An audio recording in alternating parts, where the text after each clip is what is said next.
Hello, Mountain Song Community School. I am so happy to get to be a part of this festival this year. I have a story about an apple cake and a very, very kind old woman. As you can see, my dragon wants to hear the story too. And as you can't see, there's two dogs sitting by my feet who also want to hear this story. The apple cake. This story was written by Nienke van Hichtem and Marjan van Zyl. Those are hard names to say. The apple cake.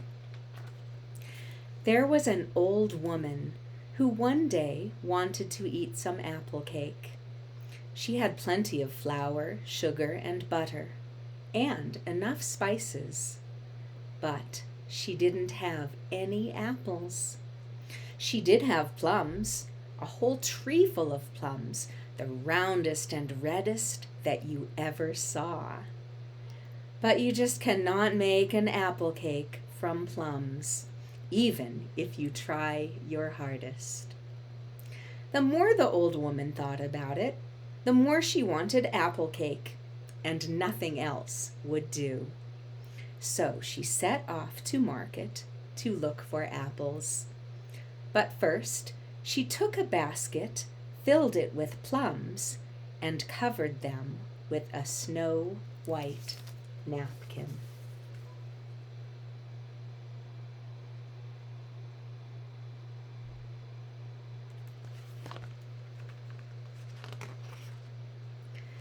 She had not gone far before she came to a field where hens, geese, and turkeys were running about. What a hubbub and a cackling! In the middle of them stood a young woman who was scattering grain. The young woman nodded to the old woman in a friendly way, and before long the two of them were chatting away happily together. The young woman told the old woman all about her hens, geese, and turkeys. And the old woman told the young woman how much she wanted some apple cake, though she only had a basket of plums.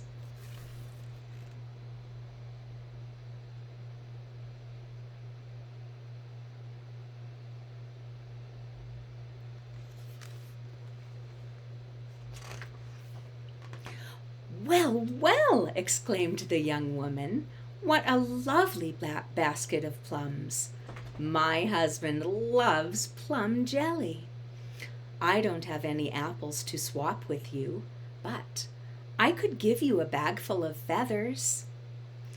"Well, what I say is this," said the old woman. "Better one person happy than two disappointed. Hold out your apron."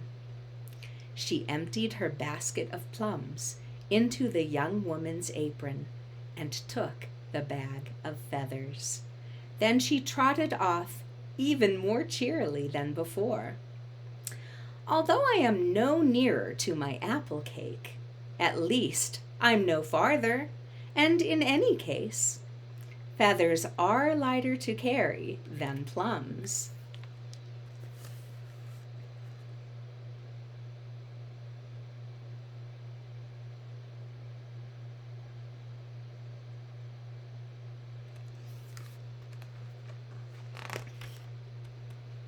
She went up the hill and down again, and came to a garden full of beautiful lilies, lilacs, violets, and roses. She stopped to look at the flowers and saw a man and a woman sitting in the garden, quarreling. "Wadding," said the woman. "No, straw," said the man. "No, indeed." "Yes, indeed." They were shouting at each other until they noticed the old woman standing by the gate. "Let's ask her who's right," said the woman. They beckoned to the old woman to come into the garden.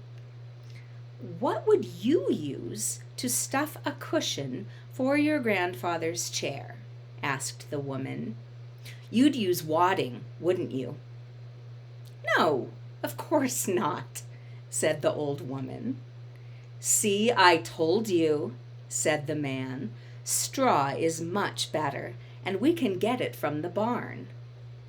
But the old woman shook her head. "Oh, no," she said. "I would never fill a cushion with straw."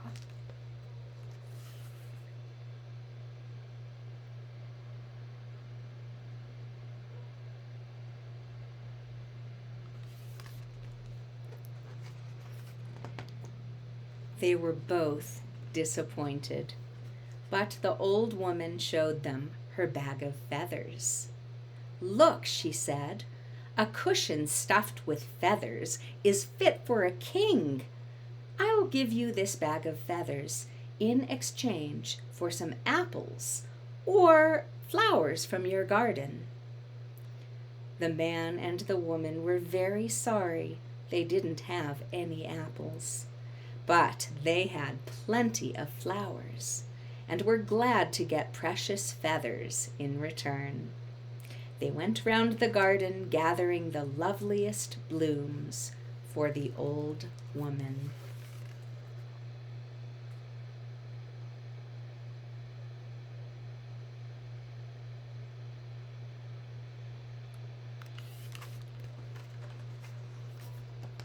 The old woman went on her way, glad she had helped to end a quarrel.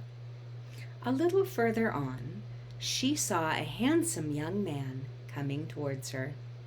He was dressed in his very best clothes, because he was going to visit his sweetheart.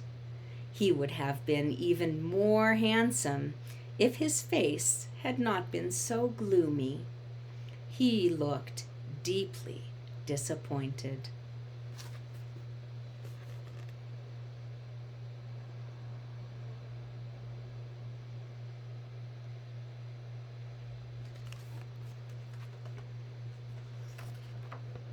"Good day, sir," said the old woman. "Good or bad, fine or foul, nice or nasty," said the young man. "I don't care. My jeweler has not finished the ring that I ordered for my sweetheart. Now I'm going to her empty-handed." "Better to go with empty hands than with an empty heart," said the old woman. "But we're only young once, so I will give you something to fill your empty hands." She took the flowers from her basket and gave them to the young man. He smiled happily, looking handsome again. "Fair exchange is no robbery," he said. He took a gold chain from around his neck, dropped it into the old woman's basket, and walked away. The old woman was quite overcome with her good fortune. "With this gold chain, I could buy up the whole apple stall," she said to herself.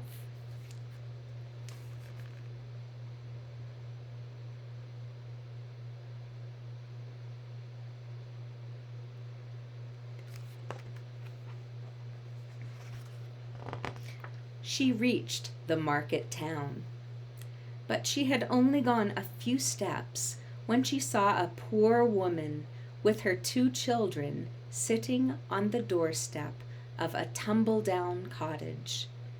They looked as miserable as she was happy. "Why are you looking so sad, my dear?" she kindly asked the woman.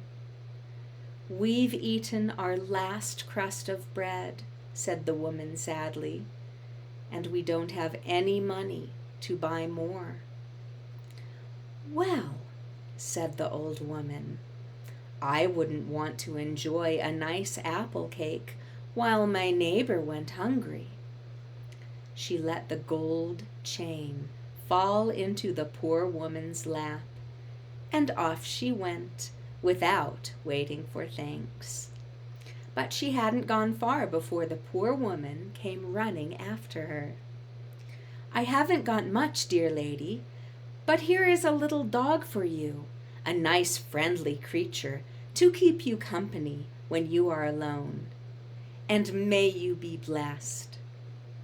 The old woman put the little dog into her basket. He seemed to like that very much.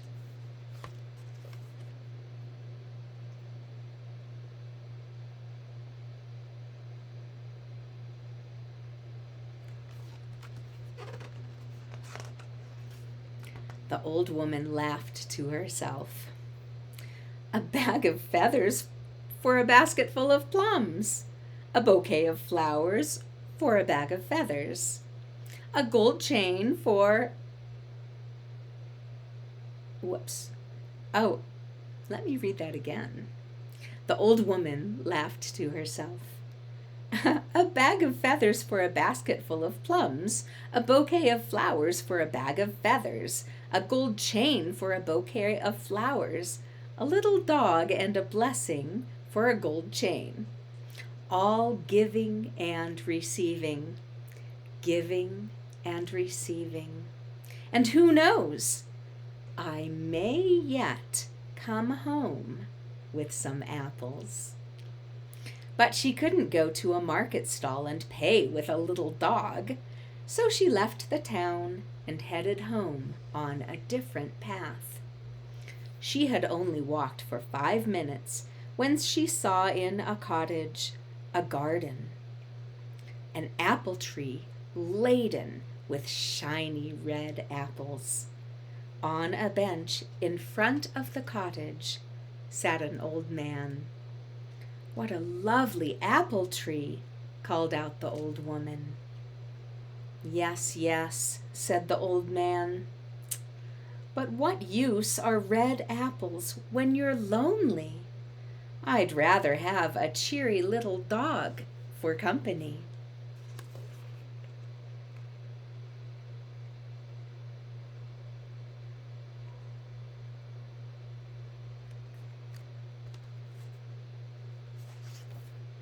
"Woof, woof," said the little dog in the old woman's basket. Soon after, the man was happily patting his new dog, and the woman was heading home with a basket full of shiny red apples. Even though it had been a long day, whoops, there goes the dragon, she got back in time to bake a delicious apple cake for her supper. As long as you live kindly and keep looking, it's not so hard to get apples for an apple cake, she thought. And she smiled.